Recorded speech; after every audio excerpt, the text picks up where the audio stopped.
شروع کرتا ہوں اللہ کے نام سے جو بڑا مہربان اور نہایت رحم والا ہے۔ ایک بار حضرت صلی اللہ علیہ وآلہ وسلم لوگوں میں بیٹھے ہوئے ان سے باتیں کر رہے تھے۔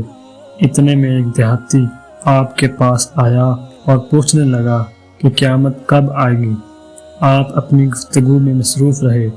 بعض لوگ جو مجلس میں تھے کہنے لگے آپ نے دیہاتی کی بات سنی لیکن پسند نہیں کی، اور بعض کہنے لگے کہ نہیں بلکہ آپ نے اس کی بات سنی ہی نہیں۔